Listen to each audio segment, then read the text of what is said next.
if someone came to you, and I suspect maybe some have, a Muslim comes and says, how should I make sense of what happened on October 7th? On the one hand, obviously, Palestinians were under a condition of very severe repression in Gaza in particular.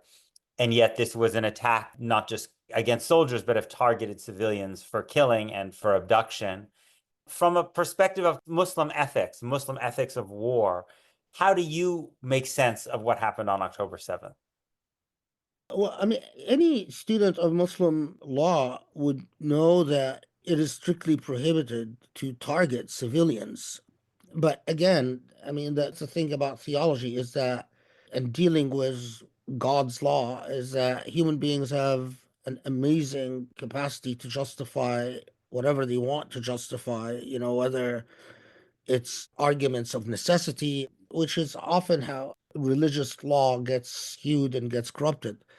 But how to make sense of it, the way I understand it, and again, I should put in a caveat that I've learned again from a long history of practice in the human rights field that it is very dangerous to draw conclusions until you've had an opportunity for people to actually research the facts. So, I mean, I just want to put this disclaimer in that I still want objective investigation of what happened precisely and who the victims were and what atrocities and violations were committed, because all sides are claiming all types of things and are heavily charged, but there seems to be sufficient evidence that civilians were targeted, civilians were hurt, and that violations were committed.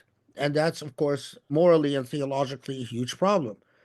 And the way I understand it is not just the fact of a prolonged repression, and that, I mean, it has become so regular to hear every week of shootings and arrests and brutalization of this population under occupation. But my guess is that the leadership at Hamas clearly read the trajectory of things, that they were becoming not just marginalized, but they were sort of disappearing from the radar. That Saudi Arabia was getting ready to sign an accord with Israel.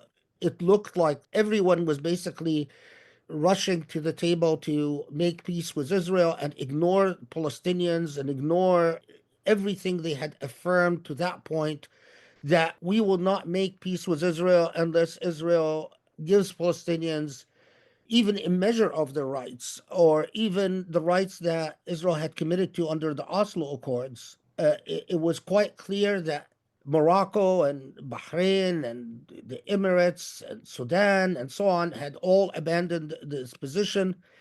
And I think that the US administration had taken that very dangerous step of recognizing all of Jerusalem as belonging to Israel and as Israel's capital, and basically leaving nothing on the table.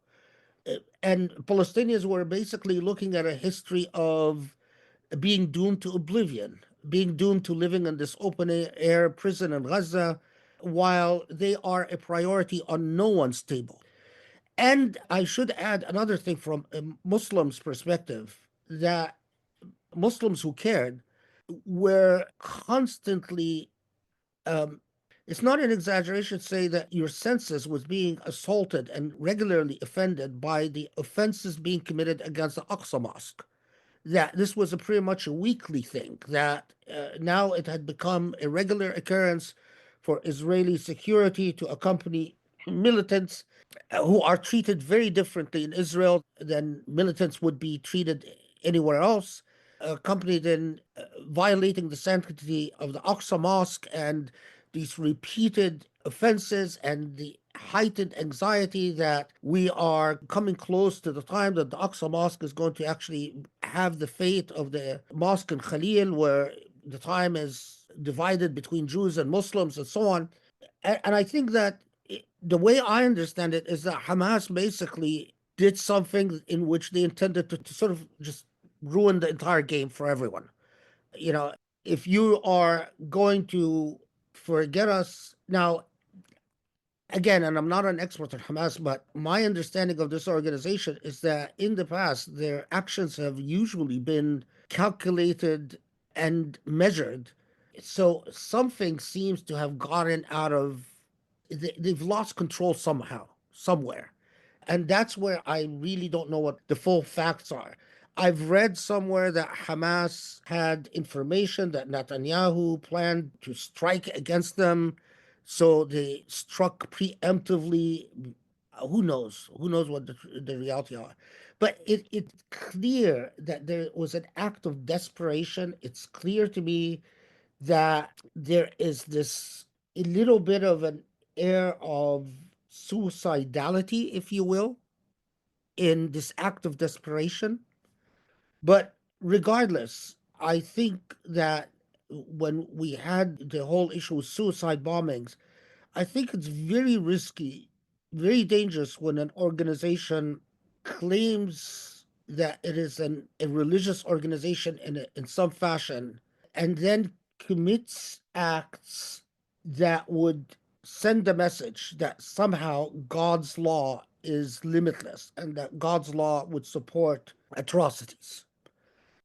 I wanted to turn to the question of what it's like to be a prominent critic of Muslim regimes in the United States. One of the things that really struck me that I've heard about you and that I experienced when we talked was the consequences that you face for being such a public critic of authoritarian Muslim regimes in the United States. What influence do such regimes have in Muslim American communities, and what has it been like for you to be such a public critic of them?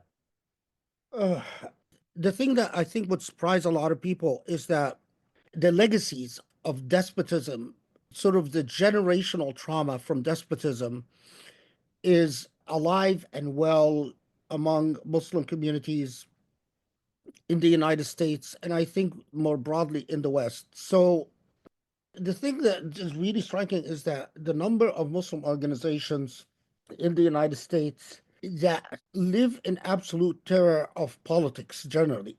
And as a result, see someone who is a critic like myself as a troublemaker and as a potential source of unpredictable problems where it makes a difference practically.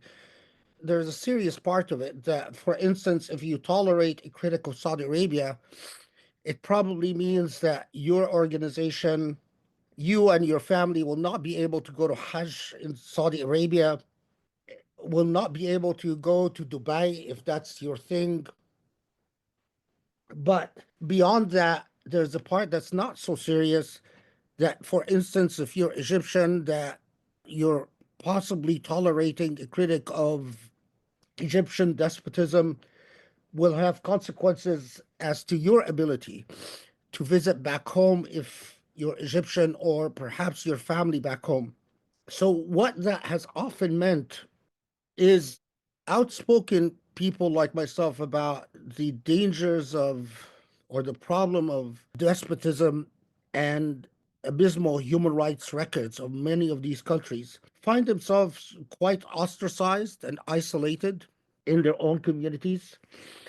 I mean, I mentioned to you earlier that our congregational prayer has a fairly small group, and this has a lot to do with the fact that in our sermons, we talk about political things very openly, and that severely limits the number of people that will attend our congregational prayers. This has been a free preview of my weekly conversation. If you'd like to hear the rest and support my work, please consider subscribing at peterbeinart.substack.com.